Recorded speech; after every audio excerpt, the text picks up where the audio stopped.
యోహాను సువార్త 13వ అధ్యాయం 27వ వచనం. ఆమె, అవును ప్రభువా, నీవు లోకమునకు రావలసిన దేవుని కుమారుడవైన క్రీస్తు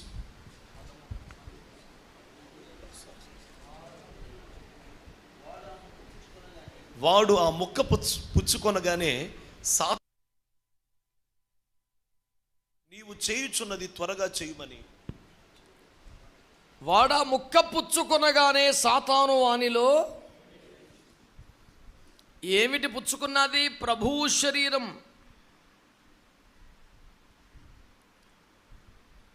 ప్రభునందు మిక్కిలి ప్రియమైన దేవుని బిడ్డలారా, వందలాదిగా వేలాదిగా సమ్ముకున్న దేవుని ప్రజలారా, ప్రభు యొక్క శరీరములో రక్తములో పాలు పొందుట సాధారణమైనదిగా ఎంచకూడదనే తీవ్రమైన హెచ్చరికతో ఈ మాటలు మీ యొద్దకు తీసుకొస్తున్నాను.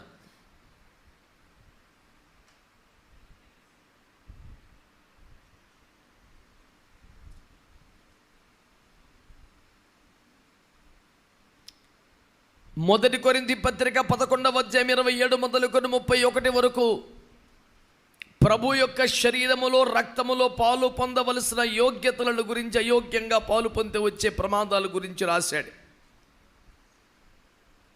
రాసుకోవటం పెద్ద బేభత్సం కాదు, వినడం అవసరం. తెగ రాసేస్తారు విలేకరులకు మించి. వినండి ప్రియులారా. కాబట్టి ప్రభు శరీరము గురించి రక్తమును గురించి ఎవడు వివేచింపక పాలు పొందేవాడు ప్రభు శరీరము గురించి రక్తం గురించి అపరాధి అయిపోతాడు. అందుకే మీలో కొందరికి రోగాలు వచ్చినాయి, కొంతమంది చచ్చిపోయారు.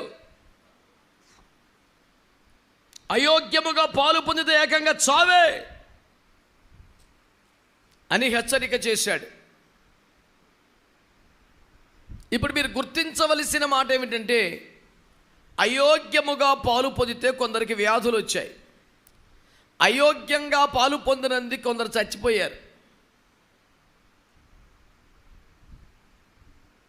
యోగ్యత లేకుండా పాలు పొందితే, అయోగ్యముగా పాలు పొంది అంతటి ప్రమాదకరమైన విషయమని మనము సంఘాలకు కూడా ఎప్పటికప్పుడు హెచ్చరిక చేస్తూనే ఉంటాం. దానికి మరొక మాట జోడించటమే ఈనాటి సందేశంలో ప్రథమాంశం. అయోగ్యముగా పాలు పొందితే మీకు వ్యాధులు వస్తాయి, అయోగ్యంగా పాలు పొంది ఏకంగా మరణమే రావచ్చు. ఈ రెండింటికన్నా ఘోరమైంది, చండాలమైంది, బేభత్సమైంది, భయంకరమైంది, దారుణమైంది అయోగ్యంగా పాలు పొందితే మీలో సాతాను ప్రవేశిస్తాడు. ఒకరిలో సాతాను ప్రవేశించడం కంటే రోగం ప్రవేశించడం నయం కాదా? ఒకడు తనలో సాతానును కలిగి బ్రతకడం కంటే రోగంతో చచ్చిపోవటం నయం కాదా? రోగంతో బ్రతికినా ప్రభు మహిమ కోసం బతకొచ్చు, రోగంతో చచ్చినా మహిమలోకి వెళ్ళొచ్చు. కానీ సాతాను నీలో నివసిస్తే నువ్వేమైపోతావు?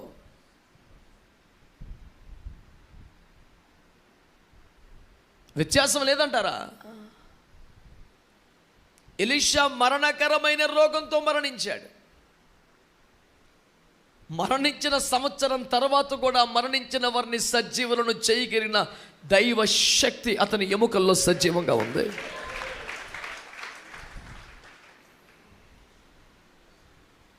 ధనవంతుడు సకల వైభోగాలతో మరణించాడు. యాతన పడుతున్నట్లుగా లూకాసు సువార్త తెలియపరిచింది. ఈ రోజున దేవుని ప్రజలైన మీ అందరికీ ప్రభు యొక్క శరీరములో రక్తములో పాలు పొందే సందర్భాన దేవుని సేవకుడిగా నేను ఇస్తున్న ఒక సలహా, సూచన, హెచ్చరిక. సాతాను మనలో ప్రవేశించే పాపిష్టి బ్రతుకుట కంటే రోగములతో బతికి నానా బాధలు పడి చచ్చిపోవటం కూడా ఇంకా నయమే. దాంతో పోల్చుకుంటే ఆకస్మిక మరణం కూడా నయమే. దాంతో పోల్చుకుంటే నిత్యములో దేవుని దగ్గర ఉంటాం గనక.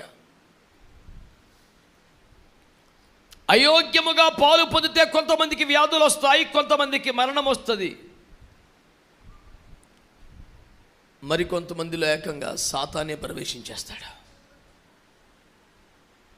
అప్పటిదాకా వాడు బయట నిలబడి శోధించి, తలంపులు ఇచ్చి, ఆలోచనలు ఇచ్చి, బాధ పెట్టి టెంప్ట్ చేస్తున్నటువంటి శత్రువు ఆ మొక్క పుచ్చుకొనగానే ఒక అపోస్తుడి లోపలికి వచ్చేసాడు. అపోస్తనిలో అపవాది. ఆ పదం వినడానికైనా ఏమైనా అంగీకారంగా ఉందా? అపవాదిని పొందుకునిన అపోస్తలుడు, అపవాదిని ఆహ్వానించిన అపోస్తలుడు, అపవాదిని కలిగిన అపోస్తలుడు, అపవాదితో నింపబడిన అపోస్తలుడు. ఈ మాటలు ఎంత కఠినమైనవి, ఎంత చేదైనవి చెప్పడానికే చాలా కష్టం అనిపిస్తున్న మాటలు, కానీ పచ్చి నిజాలు. మోటుగా చెప్పాలంటే దయ్యం పట్టేసింది చాలామంది అయ్యగారులకి. నాటు భాషలు చెప్పాలంటే దయ్యం పట్టేసింది కొంతమంది పాస్టర్ గారులకి. నిజానికి వారు వ్యభిచారులు, దొంగలు, తాగుబోతులు కాదు. అయోగ్యంగా బలలో పాలు పొందినందుకు ఆ గతి పెట్టింది వాళ్ళకి. సమాజమును శుద్ధీకరించవలసిన యాజకుడే తాను అయోగ్యంగా పాలు పొందటం వలన ఆ దయ్యం అడిగి పెట్టి ఆడెంత తిప్పలు పడిన వాడు ఇక రెక్టిఫై కాట్లా. ఆ బలహీన పరిచాత్మ లోపల ఉంది. ఎంత ఏడ్చినా, కొట్టుకు తెచ్చినా, వాక్యం ద్వారా గద్దించబడినా అది లోపలే ఉంటుంది. కాబట్టి మళ్ళీ ఇంటికి వెళ్ళేప్పటికీ అదే పడేస్తుందండి. దేవుని సన్నిధి ప్రభావానికి ఇక్కడ పనిచేయట్లా. అలా అణిగి నక్కి దాగి ఉంటుంది. దేవుని ఆత్మ పనిచేస్తుంది మీద. భయం వస్తుంది, పశ్చాత్తాపం వస్తుంది, ఏడుస్తున్నాడు, గోల పెడుతున్నాడు. ఇంటికి వెళ్ళాక లోపల ఆడే ఉన్నాడు కాబట్టి పర్వాలేదులే అని అదే తప్పు మళ్ళీ చేయిస్తున్నాడు. లోతైన పశ్చాత్తాపానికి గురై యథార్థముగా ఒప్పుకుంటూ మహారోదనతో ప్రార్థన చేసి ఇంటికి వెళ్ళిన తర్వాత కూడా ఏ పాపం కొరకు ఏడ్చాడో మళ్ళీ అదే పాపం చేయాల్సిన రావటం కారణం ఏంటంటే లోపట సాతాను నివసిస్తున్నాడు గనక. మీకు ఆ విశ్లేషణ అర్థం కావాలా? కారణం తెలియాలి. లోపట సాతాను ఎందుకు నివసిస్తున్నాడు? అయోగ్యంగా బల్లలో పాలు పొందినందుకే. మీలో ఎవడైనా అయోగ్యముగా బలలో పాలు పొందితే రోగాలు వస్తాయి, మరణం వస్తుంది. థర్డ్ లెవెల్ ఇంతకన్నా ప్రమాదకరంది. సాతానే మీలోకి వచ్చి నివసిస్తాడు. అంటే we are giving legal rights to devil to come and live with in us.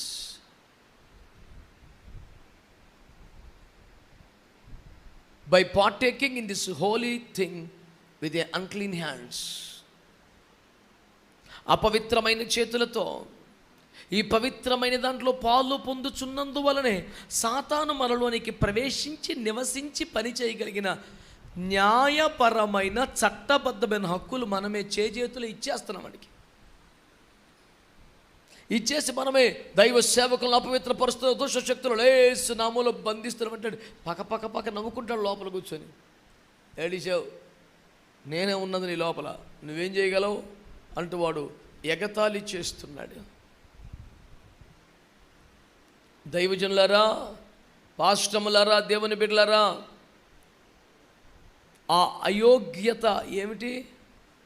వ్యభిచారము, దొంగతనము, మద్యపానమే కాదు కదా. ఏంటి అయోగ్యత? మరి అంత బరి తెగించిన పాపాలు ఎవడు చేసేస్తాడు దేవుని సేవకుడు? ఇక అంత భ్రష్టుడు ఎక్కడో ఉంటాడేమో కానీ నాకైతే తారసపడ్డ పెద్దగా. మరి సేవకుడు ఏంటి కూడా అంత ఘోరం అంటే ఇంకెక్కడ భరించేది మనం? మరి ఏంటి అయోగ్యత? ఏంటి అయోగ్యత అంటే 3.5 సంవత్సరాలుగా యేసు ప్రభు వారి శిష్యుడిగా ఉంటూ అపోస్తలత్వానికి పిలువబడి, అంగీకరించబడి, చేర్చుకొనబడి ప్రభువుతో సహవాసం చేస్తూ కూడా తన బరబ్బా స్నేహాల్ని మానుకోలేదు. ఆ ప్రధానులతో, శాస్త్రులతో వారికి ఉన్నటువంటి సత్సంబంధాలు కట్ చేసుకోలేదు.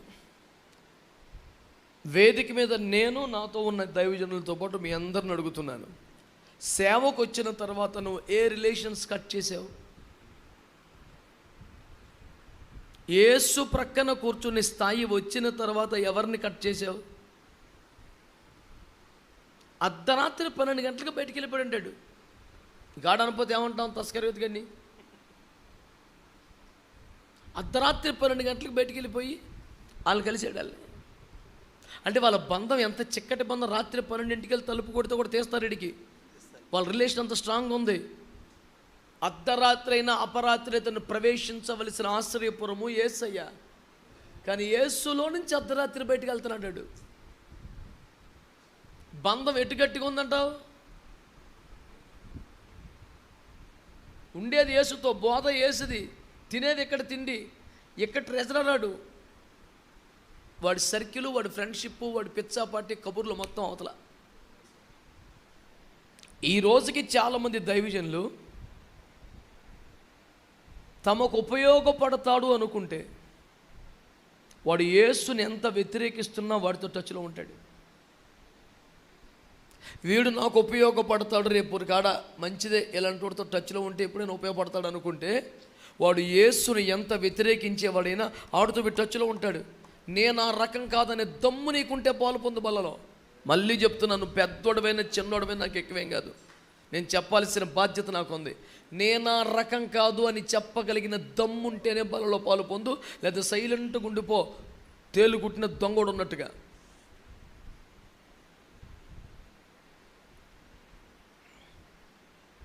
యేసుకు, యేసు పద్ధతి, యేసంటే వాక్యమే కదా, వాక్య విరుద్ధమైన లేఖన సమ్మతం కానీ వైఖరి వాడిలో ఉన్నను, నాకు ఉపయోగపడతాడు అనే కారణంతోనే టచ్లో ఉంటున్నాను నేను అనేవాడు ఇస్కరియోతుగాడు.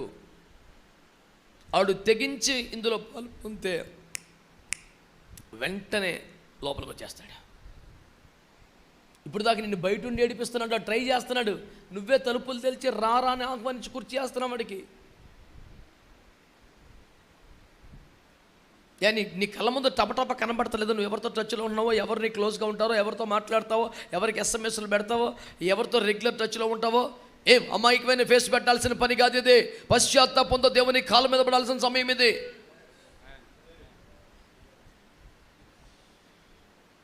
నీ పశ్చాత్తాపం, నీ ఏడుపుని వినడానికి ఎవరికి ఖాళీ లేదు, ఇంట్రెస్ట్ లేదు. ఇక్కడ ఎవడు ఏడుపాడు, ఎవడు నాకు కొన్నాడు.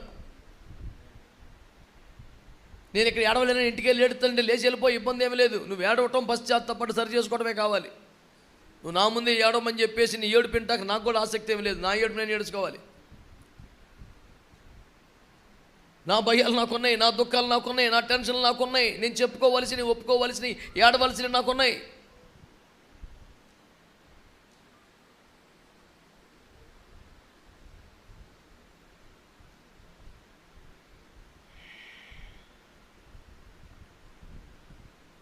బయట చచ్చేవాడిని లోపలికి రాణిస్తున్నాం మనం, అయోగ్యంగా పాలు పొంది. కాళ్ళ కింద ఉండాల్సిన వాడిని ఇంటి ముందుకు రానిచ్చాం, ఇప్పుడు లోపలికి కూడా రానిచ్చే పరిస్థితి. మన అనుమతి లేకుండా, మనం బలహీనం అవ్వకుండా, మనం చోట పోతే వాడు కనీసం కొంచెం గాలి కూడా వీచేలా చేయలేడాడు. వాడి వల్ల కాదు. తాళం చేతులు మొత్తం మన చేతిలో ఉన్నాయి, ఆయన లోపలికి ఆగేసి ఆడికి ఇచ్చేస్తుంటే మరి అడేమని చేస్తున్నాడు.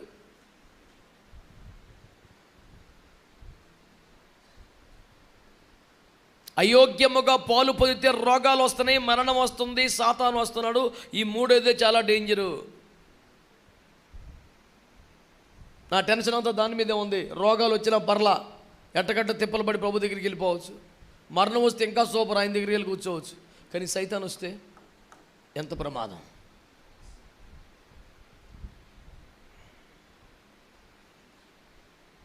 అయోగ్యంగా పాలు పొందడం ఈజీగా తీసుకోవాల్సిన విషయం కాదు.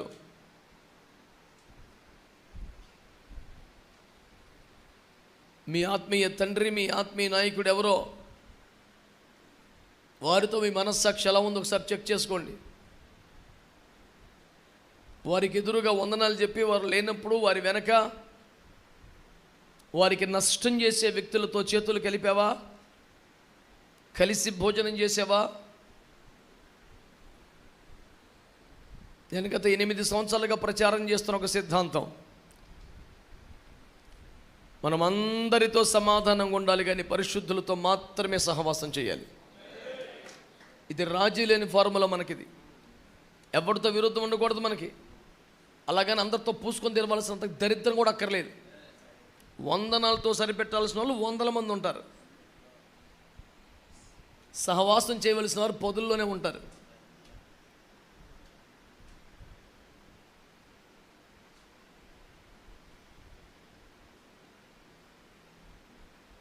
కాస్త బాధగా ఉన్న ఒక మాట, కఠినమైన మాట అంటాను. రోషం తక్కువ బ్రతుకు బతకట కన్నా చచ్చిపోవటం మంచిది. రోషం తక్కువ బ్రతుకు బతకట కన్నా చావడం మంచిది. పాపాన్ని అసహించుకోవాలి, దాన్ని ప్రేరేపిస్తున్న దుష్టుని అసహించుకోవాలి, దాంతో అంటగాగుతున్న ప్రభు పేరు పెట్టుకున్నటువంటి లోకస్తుని అసహించుకోవాలి. 15వ కీర్తనలో యెహోవా గుడారంలో అతిథిగా నివసింపదగినవని అర్హతలు రాస్తూ, అతడు యెహోవా యందు భయభక్తులు కానీ వాడిని సన్మానిస్తాడు, అతని దృష్టికి నీచుడు వస్తాడు. రెండు కళ్ళు మనకి, భక్తుల్ని సన్మానించు, నీచుల్ని అసహించుకోవడం. నువ్వు భక్తుల్ని సన్మానిస్తూ నీచుల్ని చేర్చుకుంటావు, ఎంత సిగ్గు తప్పిన బతుకది. భక్తుల్ని సన్మానించే రకమైతే నీచుల్ని అసహించుకోవాలి, రెండు ఉండాలి. నువ్వు వీడొచ్చిన అన్నం పెడతావు, ఆడొచ్చిన అన్నం పెడతావు, నీకిద్దరు ఒకటా? నీ దృష్టికి ఇద్దరు సమానమా? అసలు నువ్వే వాడవే. ఇటు ప్రభుతోనూ అటు ప్రధాన యాజకునితోనూ సమానంగా మంత్రాలు జరుపుతున్న తస్కర్యొత్తుగాడివి కాదా నువ్వు?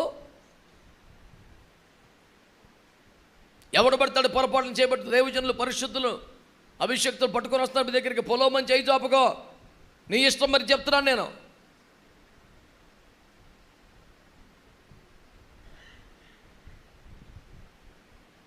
ప్రభు శరీరమని వివేచింపక అని రాసిన మాటను ఒడియా బైబిల్లో అంటారు. రాజీవ్ డ్యానియల్ గారు చెప్పారు, అన్న ఈ మాట ఒడియాలో విశేషమైనదిగా ఎంచక అని రాశారన్న అని చెప్తే నాకు భలే మంచిగా అనిపించింది. ఈ పాటికి ఒక 20-30 సభల్లో చెప్పుకుంటాను ఈ మాట నేను. ఒడియాలో చక్కని చాలా వివరణాత్మకంగా రాశారు, విశేషమైన దానిగా ఎంచక. జస్ట్ క్యాజువల్గా తీసుకుని నాశనం అయిపోయాడు. అది మామూలు ఆహారం కాదు, కాస్ట్లీ ఆహారం కాదు, ఏకైక అతి పరిశుద్ధ పదార్థం. చాలామంది ప్రభు శరీరానికి సాదృశ్యం అని ఆడడం రెఫరెన్స్లో, ఇది నా శరీరం అన్నాడు అంతే. నువ్వు కొత్తగా మళ్ళీ సాదృశ్యం తగిలించావు ఒకటి. ఇది ప్రభు శరీరం అని నమ్మే తీసుకుంటున్నావు, మళ్ళీ సాదృశ్యం ఏంటి?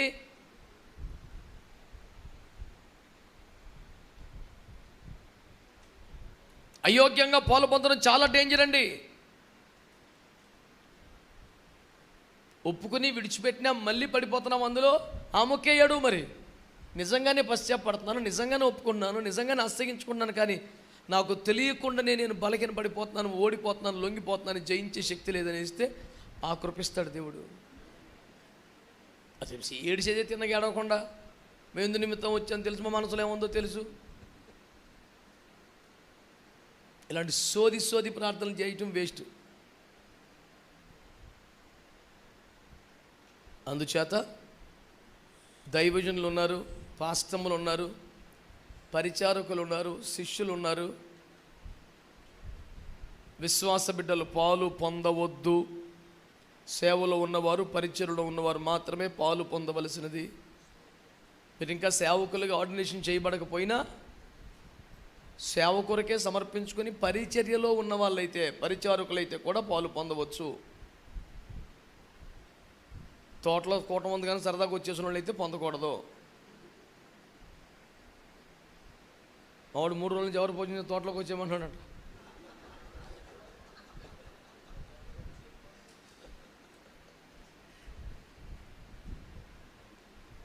అప్పుడు అడిగిన వాళ్ళు ఏం తోట అని అన్నారు. దహించు ఆత్మ తోట. అయ్యి బాబాయ్,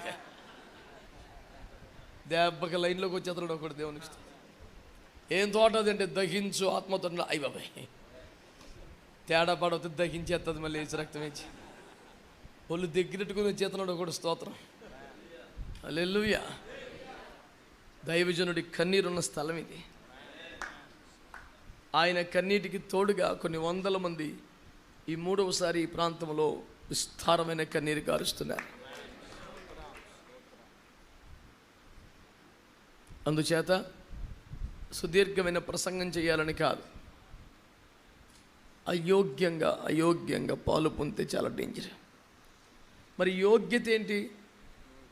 అది కూడా ఒక మాట చెప్తే ఫాలో అప్ అని వాయిగా ఉంటుంది. ఎంతసేపు నెగిటివ్ చెప్పావు, పాజిటివ్ చెప్పలేదని ఫేస్ నోటర్ పట్టుకుని కరెంట్ రాకుండా చూస్తున్నారు. పాజిటివ్ కూడా చెప్పేస్తే పోలా.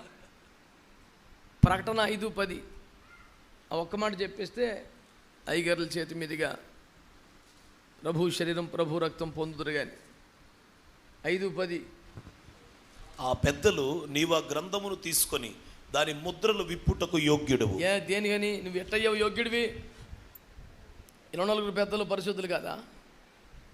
శరాపులు కాదా? కెరూబులు కాదా? నువ్వెందుకు యోగ్యుడివి అయ్యావు? పరిశుద్ధత మాత్రమే పాయింట్ కాదు అక్కడ, పరిశుద్ధత పాయింటే, ఇంకోటి ఉండాలి. మరి చదువయ్యా, మూసేసావా? ఆ పెద్దలు నీవు ఆ గ్రంథమును తీసుకొని దాని ముద్రలను విప్పుటకు యోగ్యుడవు, నీవు వధింపబడిన వాడవై నీ రక్తం ఇచ్చి ప్రతి వంశములోను ఆయా భాషలు మాట్లాడు వారిలోను ప్రతి ప్రజలోను ప్రతి జనములోను దేవుని కొరకు మనుష్యులను కొని మా దేవునికి వారిని ఒక రాజ్యముగాను యాజకులుగాను చేసితివే. ఈ పని వాళ్ళెవరు చేయలే, అందరూ పరిశుద్ధులే, కాబట్టి నీవు యోగ్యుడు.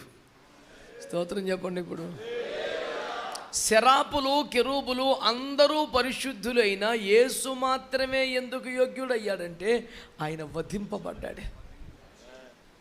మీకు దండం పెట్టి ఒక మాట చెప్తున్నాను, ఆయన స్థానం కోసం, ఆయన పెద్దరికం కోసం, ఆయన పదవి కోసం, ఆయన స్థానం సింహాసనం కోసం ఎవరిని బలి తీసుకోలేదు, ఆయనే బలి అయిపోయాడు. ఈ మాట నాకు, వేదిక మీద ఉన్న వాళ్ళకి, మీకు అందరికీ సమానంగా వర్తిస్తుంది. ఆయన స్థానం కోసం, ఆయన నాయకత్వం కోసం, ఆయన సింహాసనం కోసం ఎవరిని బలి చేయలేదు, తాను బలి అయ్యాడు. అది యోగ్యత. ఎదుటివన్నీ బలి తీసుకోవటం, సూటుపటి మాటలతో, పనికి మళ్ళీ జిత్తులతో, తెలివితేటలతో, మంది మార్పులతో ఎదుటివన్నీ సిగ్గుపరిచి అవమానపరిచి అని తొక్కేసి నేను హీరో అని ప్రొజెక్షన్ ఇచ్చే చెత్త క్వాలిటీ నీలో ఉండకూడదు. చెయ్యి, నీకు నువ్వే 100 సార్లు చేయనుకో, ఎవడనక ముందే. నేను చాలా సీరియస్గా చెప్తున్నాను ఈ విషయం. కొన్నిసార్లు ఎదుటివన్నీ డౌన్ చేయడానికి, నువ్వు మంచి అనిపించుకోవడానికి నువ్వు చేసిన జిత్తులు మరి నక్కల పనులు ఉన్నాయే, సిగ్గుపడిపో, అర్జెంటుగా సిగ్గుపడిపో, దేవుని దగ్గర కాళ్ళు పట్టేసుకో, ఐఎమ్ సారీ అని చెప్పు. బాగా పరిగెత్తలేని వాడట పరిగెత్తుచున్న వాడికి కాళ్ళు పెట్టి పడేసి ఇడు మెల్లిగా వెళ్తాడంట. ఇడు స్పీడ్గా పరిగెత్తలేడు, ఆడు పరిగెట్టేస్తున్నాడు, దాని కింద పడేస్తే ఇడు మెల్లిగా వెళ్ళొచ్చు. ఆడికన్నా నువ్వు ముందుకెళ్ళావా అని పడగొట్టు ముందుకు వచ్చావా? సిగ్గుండాలి కదా. ఎంతకన్నా దుర్మార్గమైన భాష భూమి మీద లేదు. నేను సీరియస్గా చెప్తున్నాను. యోగ్యత కేవలం పరిశుద్ధత కాదు, పరిశుద్ధంగా ఉండాలి అందరూ, అది కామన్ క్వాలిటీ, దానికి ఏం లేదు. పరిశుద్ధంగా ఉండటంతో పాటు దేవుని రాజ్యం కొరకు, ఆత్మల కొరకు నువ్వు ఎంత బలైపోతున్నావు, ఎంత వధింపబడుతున్నావు, ఎంత నరకబడుతున్నావు, ఎంత ఆహుతైపోతున్నావు, అంత యోగ్యత నీకున్నట్టు లెక్క. నీ యోగ్యత నువ్వు బలవ్వటమే, నీ యోగ్యత నువ్వు వధింపబట్టమే, నీ యోగ్యత దేవుని రాజ్యం కొరకు నువ్వు కరిగిపోవటమే.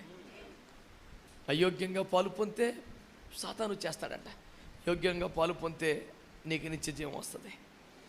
మరి నీ యోగ్యత ఏంటి? దేవుని రాజ్యం కొరకు నలిగిపోవటం, వధింపబట్టమే. గుండె మీద చేయబెట్టు. సేవ పేరు మీద బాగుపడుతున్నావా? సేవ కొరకు బాధపడుతున్నావా? సేవ వలన దీవించబడుతున్నావా? నీ వలన సేవ దీవించబడుతుందా? దమ్ముండాలి మాట్లాడడానికి. పౌలు గారు ఇప్పటికీ అన్నాడంటే సేవకు వచ్చిన కొత్తలోనా చాలా కాలం అయ్యాక? కొత్తలో మాట్లాడే డైలాగ్ కాదు కదా. ఇప్పటికీ దిగంబరత్వముతో, అనగా వస్త్రహీనతతో, చలితో, ఆకలి దప్పులతో, అంటే సేవ వలన పౌలు గారి పెద్ద బాగుపడింది ఏం లేదు, కానీ పౌలు గారి వలన సేవ బాగుపడిందా? బేభత్సంగా. ఈ రోజు వరకు సార్వత్రిక సంఘం సుసంపన్నంగా ఉందంటే పౌలు గారి కష్టం. నీ వల్ల సేవ బాగుపడుతుందా? సేవ వల్ల నువ్వు బాగుపడుతున్నావా? ఊరందరికీ అర్థమవుతుంది, నీకే అర్థం అవట్లా. నీ భోగం చూస్తే ఊరంతా అర్థమవుతుంది, నీకే అర్థం అవట్లా. కళ్ళుకు పొరలు కమ్మేసినాయి. నీకు అననీళ్ళు అంటోడు తగలలేదు, నీకు అననీళ్ళు అంటోడు తగిలితే దెబ్బకు పొరలు రాలిపేసిన వేసి రక్తం వేయించేయి. అననీయం తక్కువ అంచనా నీకు. పెద్ద పెద్దోళ్ళు పక్కన పేరు లేదు కానీ సౌలు అంటోడికి సూపర్ పించాడు వేసి రక్తం వేయించి, చెయ్యి ఎత్తే పొరలు రాలిపోయినాయి దెబ్బకి. అననీయ అభిషేకం మామూలుది కాదు. ఆమేన్, ఆమేన్.